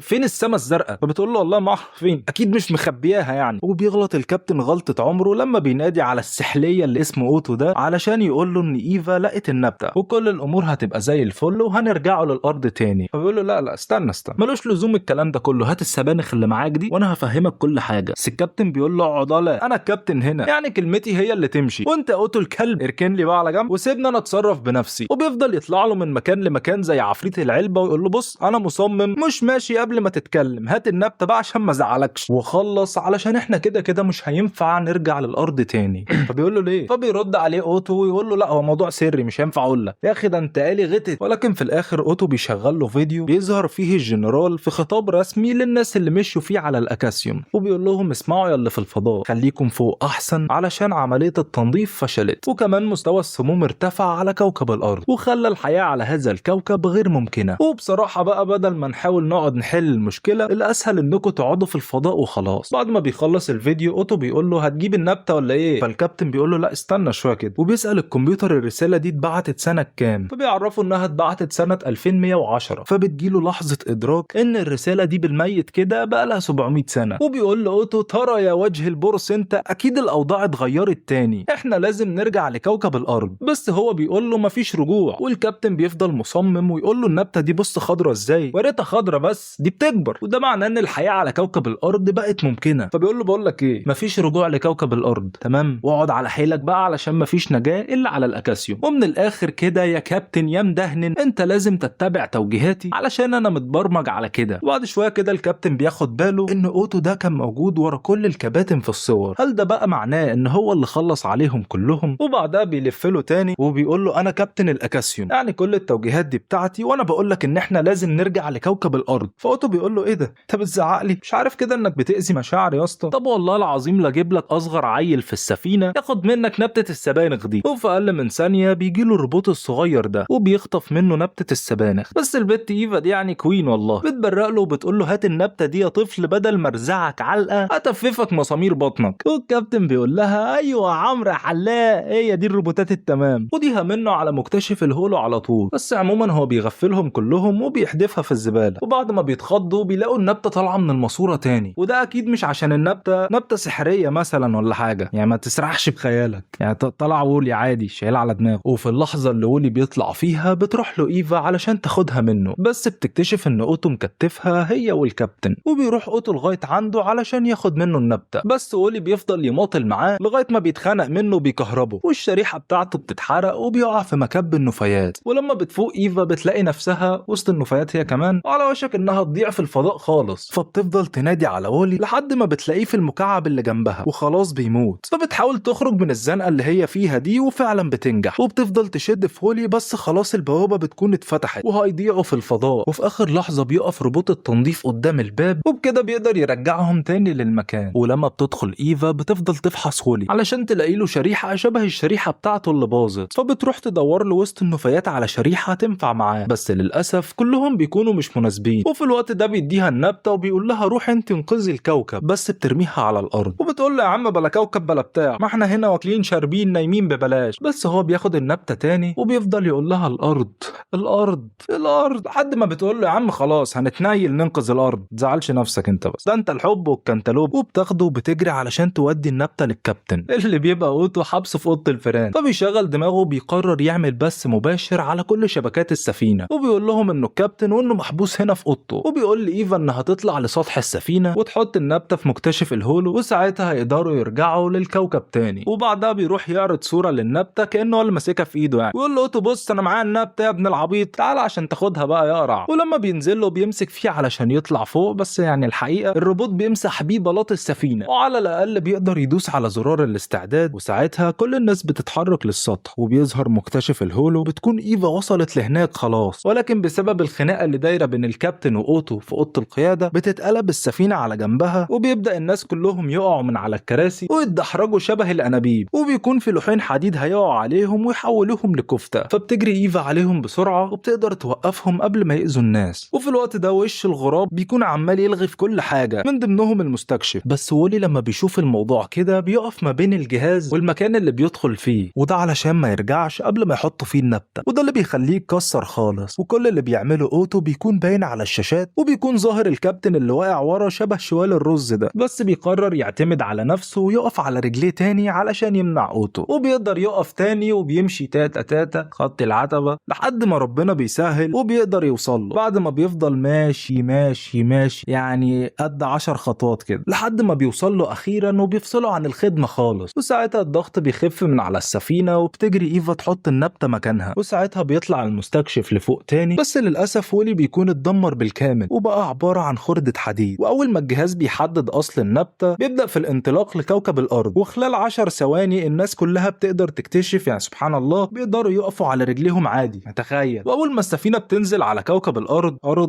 وأول ما السفينة بتنزل على كوكب الأرض إيفا بتاخد وولي بسرعة وبيجري عليه الصرصار ويقول له ما تسيبنيش يا صاحبي، وبتجري إيفا للمكان اللي عايش فيه على أمل إنها تلاقي أي حاجة تقدر تشغله بيها، وبتفضل تاخد من الحاجات اللي مجمعها وتصلح فيه. وطبعا مع الشريحة الجديدة وشوية تعديلات بيقدر يشتغل في النهاية، ولكن بيكون مش فاكر أي حاجة من اللي حصلت، وعلشان تفكره بأي حاجة بتديله حاجات من اللي كان مجمعها علشان تحاول تنشط له الذاكرة، وبتروح تشغل له شريط الفيديو اللي بيحبه، بس لا حياة لمن تنادي. ده حتى بقى يعمل من الحاجات اللي كان بيجمعها مكعبات خردة، وبيخرج من المكان للشارع علشان يشتغل حسب برمجته. فبتحس إيفا بالزعل وبتخرج علشان تودعه لآخر مرة، وساعتها لما بتسلم عليه بتتنقل له شحنة كهربائية من إيفا، واللي بتخليه أخيرا يفهم البرشام اللي هو فيه، وبيقول له إيفا ازيك وازاي أمك عاملة إيه؟ وعلى الجانب التاني بنشوف الكابتن وهو نازل من السفينة وبيقول لهم إحنا هنا هنزرع نبات البيتزا، والحتة الفاضية اللي هناك دي هنزرع فيها شجر المكرونة، وطبعا ما نقدرش ننسى أهم حاجة نبات عصير القصب. وبكده نكونوا خلصنا ملخص فيلم النهاردة. متنساش تعمل لايك شير سبسكرايب، شير الفيديو مع أصحابك اللي بيحبوا النوعية دي من الأفلام. سلام.